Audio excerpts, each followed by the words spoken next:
Hi there, Gemma here.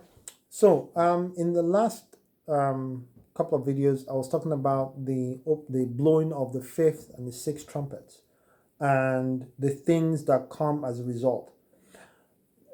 One thing I want to just quickly remind you about is when Jesus was giving John the book and telling him, write the things you have seen, write the things which are, and the things which shall happen hereafter. I said in the past and on a few occasions actually that the word hereafter is the word metatauta. I believe it is metatauta, which means it doesn't mean will shortly come to pass as in soon it will happen. The language in the Greek gives the impression of when these things start, they're going to happen in rapid succession. It's going to be like boom, boom, boom, boom, boom, boom, boom, boom.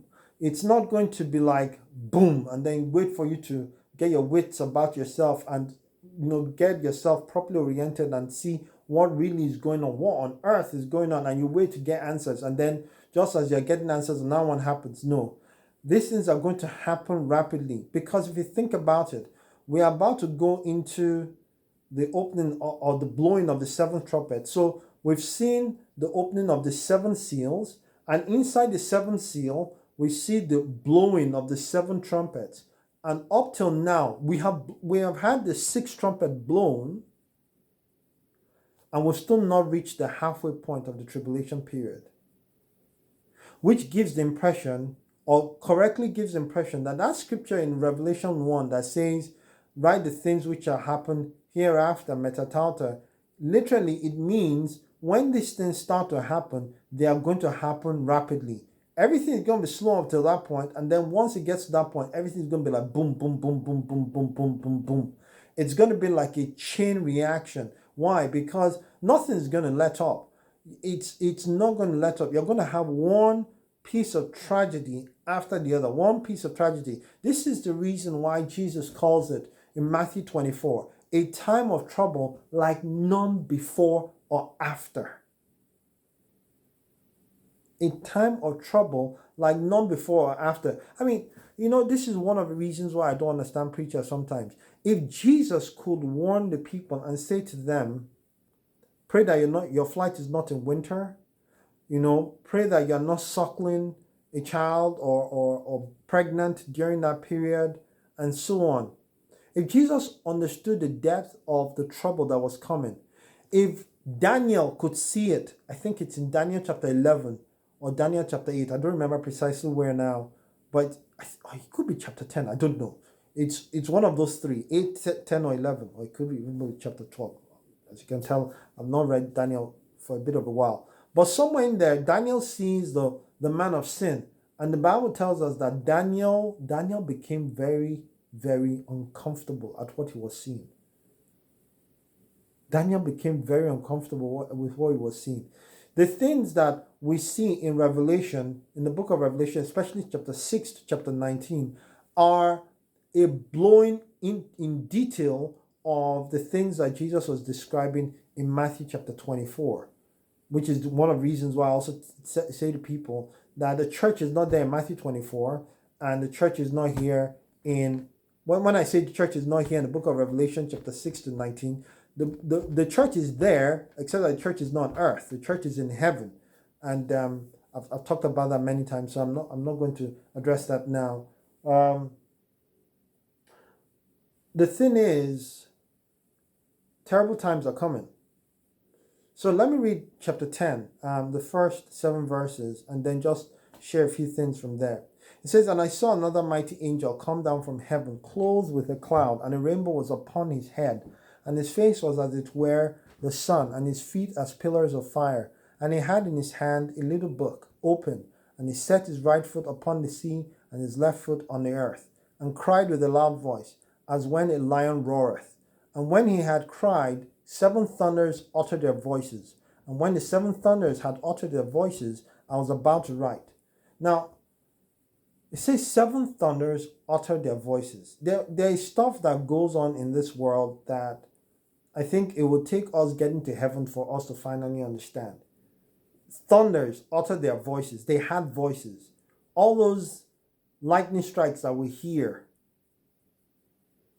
is it possible that that's God speaking? I don't know. But that's what the Bible is saying here.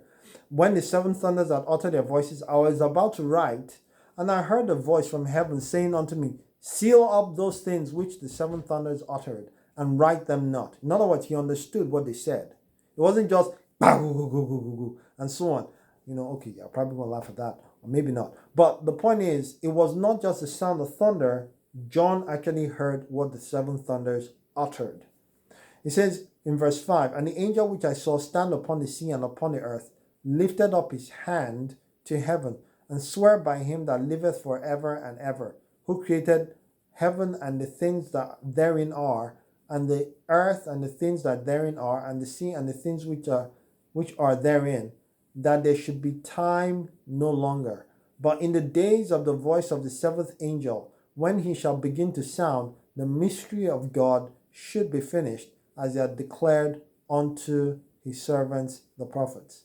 And the voice which I heard from heaven spake unto me again and said, go and take the little book which is open in the hand of the angel which standeth upon the sea and upon the earth. And I went unto the angel and said unto him, give me the little book. And he said unto me, take it and eat it up, and it shall make thy belly bitter, but it shall be in thy mouth sweet as honey. And I took the little book out of the angel's hand and ate it up, and it was in my mouth sweet as honey, and as soon as I had eaten it, my belly was bitter. I presume he had some sort of upset stomach as a result, because as far as I can tell, the person can't taste his stomach. But hey, all things are possible. Anyway, so my belly was bitter, verse 11, and he said unto me, thou must prophesy again before many peoples and nations and tongues and kings. Now, something I just want to mention briefly in passing is that this is kind of like a pause period. Notice when we got to the sixth seal, there was a pause, and then we get the seventh seal. So the pause we see in chapter 7, where the 144,000 are sealed and so on. And then we get to chapter 8, and then they start opening the what's the word called? They open the seventh seal, from where you then see the seven angels giving seven trumpets. Okay, so remember I mentioned before that this is almost like watching this whole concept of the Russian dolls, where you're putting a doll within a doll within a doll, and what you have is not 3 sets of seven features, 7 seals, 7 trumpets, 7 bowls of wrath. Keep this in mind. What you are seeing, the whole book of Revelation, the book of Revelation, especially in particular from chapter 6 down to the end, what you are looking at is the opening of 7 seals. 7 seals.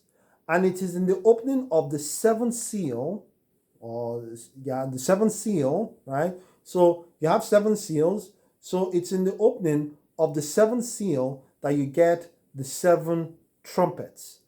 Now, in chapter 8, we have the blowing of the first 4 trumpets.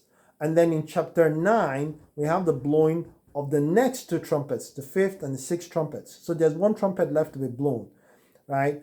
And all of this, the blowing, the opening of the 7 seals, and inside the 7th seal, the 6 trumpets, all of this, up until this point, we have not gotten to the halfway point of the book of Revelation.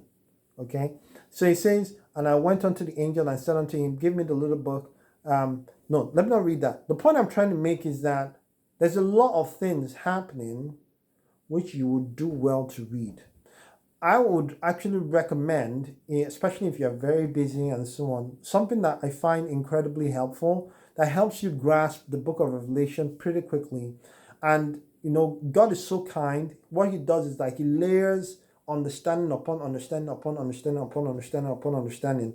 The more you hear the book of Revelation, the more you listen to it, the more you read it, the more you understand it. And a good way to do it, and the Bible says actually a person who does this is blessed.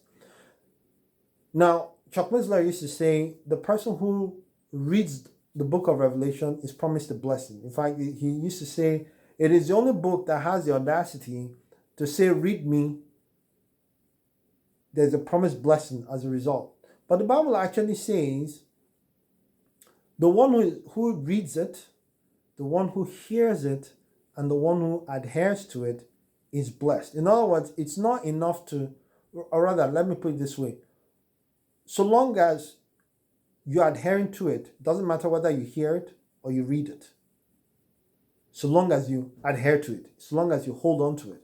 So I implore you, if you feel you don't have the time to read, or you feel like you're falling asleep every time you read, download the Bible app, Bible.is, YouVersion. These days I tend to prefer YouVersion. No offense to Bible.is, but since they did their update, Bible.is has been weird. So these days I tend to listen to YouVersion, their Bible. And the guy who reads the King James has a very magnificent voice. I don't know who he is, but his voice is awesome. Anyway, listen to the Bible, listen in particular to the book of Revelation, and listen to the books of the Old Testament, because here's the thing, and this is the reason why many people don't realize that the book of Revelation is easier to understand than they actually realize.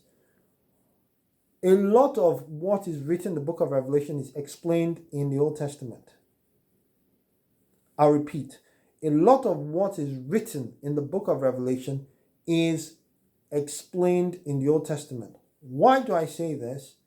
Well, because it's true for a start, and I noticed this. It was Chuck Winslow that first, quote unquote, put me onto this. I don't mean like he put me onto this, like he had a personal chat with me and told me, and then I went to check. No, we've never met before. I'm looking forward to meeting him in heaven. But he mentioned it several times that one of the reasons why people struggle with the book of Revelation is because they've not done their homework in the Old Testament.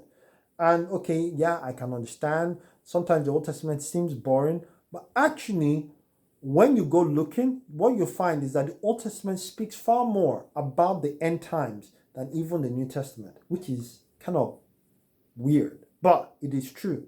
The Old Testament speaks a lot about the end times, and the Old Testament gives a lot of meaning to the things that we read in the book of Revelation. And if you are feeling lazy, or you don't feel like doing it, or you've just had a shower and you're creaming yourself up, play the Bible on your phone. Just play it and listen. You'll be surprised as to how quickly you could take in 5 to 10 chapters. Whereas 2 chapters might be a bit of a struggle reading, but 5 to 10 chapters, even 20 chapters listening, not really a struggle. And you'll be amazed as to how much information will be deposited in you and how much God will use that to explain things to you as a result. I implore you, I beg you, for the love of God, read the book. Read the book. God bless you.